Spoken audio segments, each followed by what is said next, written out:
Good morning, Mac Schaefer, engineer with the training department. We're on the south side of Orangedale, fighting station number 3. We're going to talk with them this morning about a fire they had recently, and we wanted to touch base with them because their rural water supply setup played right into the training that we just completed over the past year with the water dump site side of the water supply and the fill site part of the water supply. We'll start with Chief Smith, and he can lead us into the discussion. All right. First of all, thanks for coming out.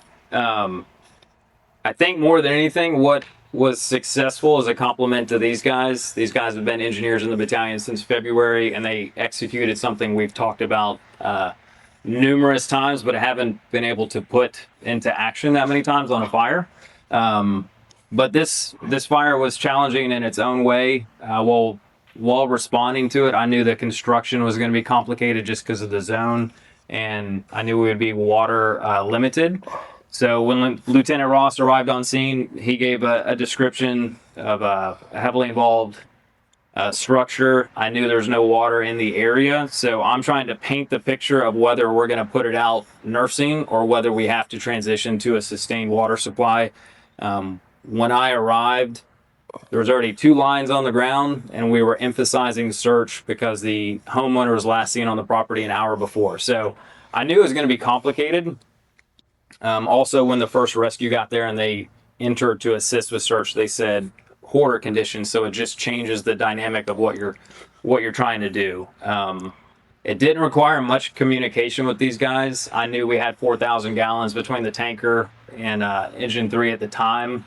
But I could tell based on inability to access the fire, reports on construction from the inside, having trouble getting through, tongue and groove inside, as well as a roof over, I knew the scene was going to be sustained or prolonged.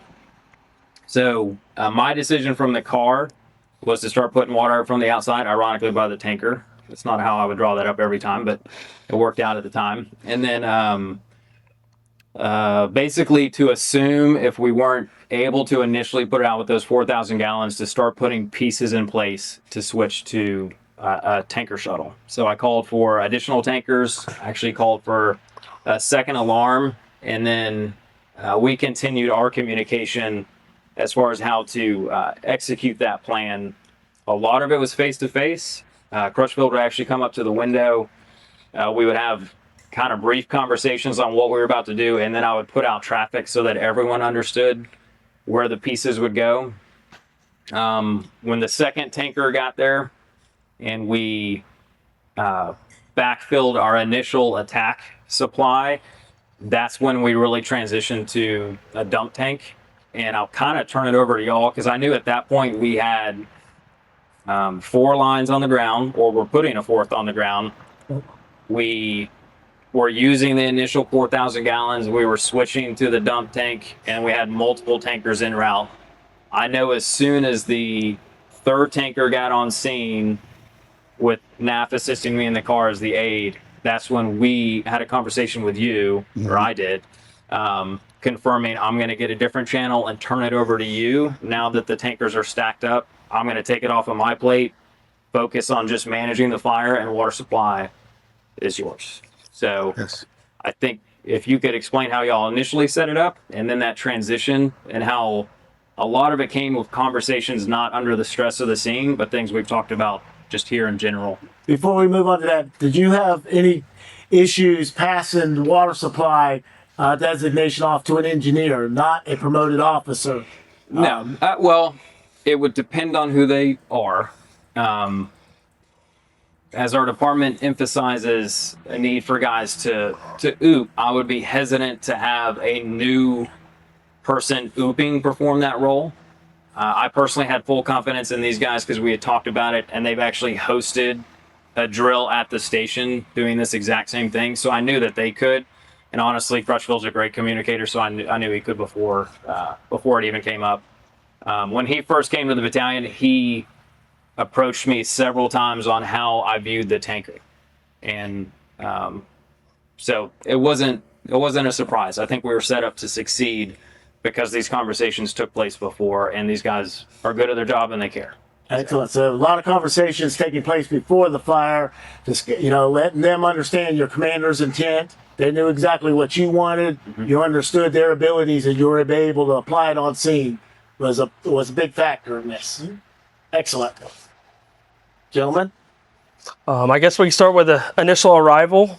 So when we initially arrived on engine 3, we pulled the first line off the axle and went to the front door with it. I assisted him to navigate around a fence and around a front porch.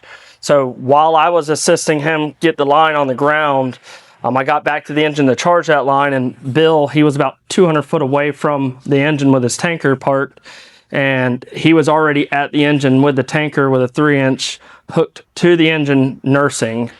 So that was one of the things I kind of told everybody was originally I never used water off of engine 3. I started nursing off the tanker from the get-go. From there, me and Bill pulled a second line to the Alpha Bravo corner. That was our second line on the ground. We just placed it on the ground. Originally thinking the next crew coming in could get on that line. I think Bill ended up getting on it for a moment. And then from there, I went back to the pump panel and kind of managed that. I had 2 lines on the ground then. I wanted to make sure my pressures were right, check my water supply. I was running off the tanker, and I focused on that area. And then I heard Chief, start communicating about a dump tank. So we were going to transition to that, and I'm going to pass it to Bill for a minute, kind of let him talk about what he did with connecting the 3-inch and what he heard about the dump tank. Yeah, so like Cook said, as soon as we got on scene, I recognized that we were going to do, like we've talked about before, nursing, brought my 3-inch up there, charged it, and given him water. He charged both those lines. We got those on the ground and working. Conditions weren't improving. Chief had said that by the time he got on the radio and said, not improving, and we need to go to a prolonged scene, set up the dump tank. He just said dump, so Cook and I talked about proper placement, where we were going to put it, right behind the engine, out there on the street, trying to do a relay. It was best served just at the back tailboard of the engine. So we grabbed the dump tank off of tanker 16 because it was right at the end of the street. Set it up, hooked up the low-level strainer with the 1.75 inch like we've been training on the past couple months. Charged it up, got the prime really quick. Water was already in the tank, and from there we had tankers set up and waiting in staging, so we were never going to run out of water. Okay. We could recognize that. How many sections of hard suction did you end up using? So we used both of them off of engine 3, and then we borrowed one from engine 2. So it was 3 sections of hard suction to get it to the back and have the low-level strainer in the proper place in the tank. 1 section of 1.75 inch from pump panel all the way over to it to kind of create that good jet siphon. Good jet siphon. Supply the jet siphon to create the draft. Yeah. Nice. And it worked really well. We always had a tanker backed up to the dump tank, kind of filling it as needed. We always had at least 1 or 2, sometimes 3, waiting in the wings there. So let's imagine, like, if this was one of the big giant houses on the river, and this was going to be a very prolonged, or you need more lines to supply, how hard would it be to have expanded that and thrown another dump tank on? Could you have built off of that initial setup? We actually discussed that. We discussed. I asked him, had he run out of water in the tank at all? He said at one point it got low, but another tanker was already backing up to it. So we kind of made the decision that we didn't really need another tank in this situation, because I was still with tanker 3 hooked up to him nursing. He has 1,500 gallons here, so we had the water there. But had this been a much larger house, 4,000, 5,000 square feet, needed drop another tank there easily, another section, another low-level strainer, and you could have done just like we did in the training. Your initial setup gave you the opportunity to expand upon that if needed. We could have put 4 tanks behind it if we needed to. Nice. Nice. Yes, sir. And I think all in all, we went through, I think our estimates were about 20,000 gallons of water. I lost count, I don't know. Yeah. We, as far as how many tankers dumped and how long we were, I think we put about 20,000 gallons. How many tankers did you actually have shuttling between the supply? We had tankers 16, 18, 8, Clay County. We had 4 in motion and 1 stayed on Yep. scene. And tanker 3 stayed as, like, well, I called it the backup nurse. So we just kept it there. It was full. It was Right. ready to go. And if everything went kind of wrong, I always had this water and the tanker I think water it to stayed switch back connected to. also. Right. It did. Yeah. So Nice. Did you end up using a source pumper at the fill site? No. So just down the street, right at the base of Trout Creek, is a hydrant. That's where engineer Clint Thomas, 16. He set up the two lines coming off of there. It's a good hydrant. I talked to the other tankers when they were filling. They said they really only used one line to fill because we always had one or two in the Right. waiting. There wasn't a time constraint to need So to had that force been fill. like further away or less strong fill site, maybe you would have put a source pumper down there Right. and allow for a quicker fill time. Correct. Yeah. We utilize that hydrant to fill So again, here you're pretty familiar often. with So, it. and that was one of the big things that me and Bill were talking about was, so a lot of the tanker drivers got here and they're kind of like, where do we fill? And that's where Bill kind of stepped in again. And he's like, hey, go down this road, take a right. You're going to fill right here. Nice. That's your closest hydrant. We heard dispatch say it on the radio, but having, a guy on the tanker that knew his zone to kind of meet those guys at the road, he got them right there. Did you end up kicking them to a separate channel, or did they stay on? So we switched. We discussed it in person before we made the switch, just to make sure that we were on the same page. That I was going to turn all that radio traffic over to him. I want to say I probably had 5 companies engaged in combating the fire, and then Tanker 16 was on scene, and I think when the next one arrived on the road to stage, that's around when we made the transition. So I knew we had enough water for a decent amount of time, and then I gave it over to him. He came and asked clarification one time of saying, I don't think we need the Clay County truck, tanker, do you care if we cut it loose? And I was like, it's up to you, you're the one doing the water. Right. So I trusted him to kind of make that decision. We talked about it before, and I thought it worked really well, honestly. So Excellent. So they did have a separate channel. yes, I called comms and asked for a separate channel, and also clarified to the fire ground that all water supply traffic was switching to that.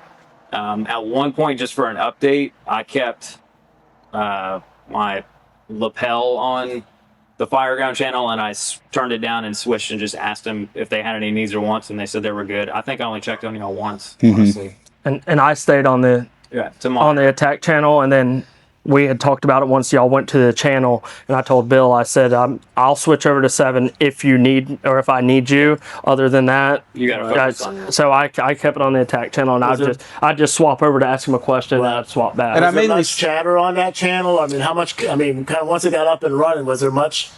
It wasn't. I just wanted to keep track of the people that were in waiting, find out which one was there, tell them come up, because we want to try and keep the staging of them down the road a bit, not stacked up onto the Nice. thing. So just kind of, hey, that guy's leaving. You're up next, and just. So I can cut them loose, because Right. I want to cut Clay County loose first, get them back to their county. Then I want to cut 8 loose just because he's the furthest out of zone, try and get them back into their zone. So just trying to keep a rotation of the closest people close if we still need them, Right. and checking in with him. All right, how much are we doing? Is it more overhaul? No, all right, we can let one go. We can let Right. another one go. We have plenty of water on scene. And I was staying face to face more or less with Cook, so he didn't have to change Right. the channels. So I'm just talking. And to that the helped you tankers. from having to run around a lot. You Right. just get on the radio and kind of manage it all. Excellent. Any like wrap up or anything that lessons learned, things you would change? I don't think. I think we made good decisions. We never ran out of water, put enough on the fire as much as attack needed, and as much as the chiefs and divisions needed. We provided them with the water. So I think we. Excellent. That's all I have. agree. Appreciate y'all's hard work. Thank you for sharing it you. with everybody. Thank you. Thank you. Thank you.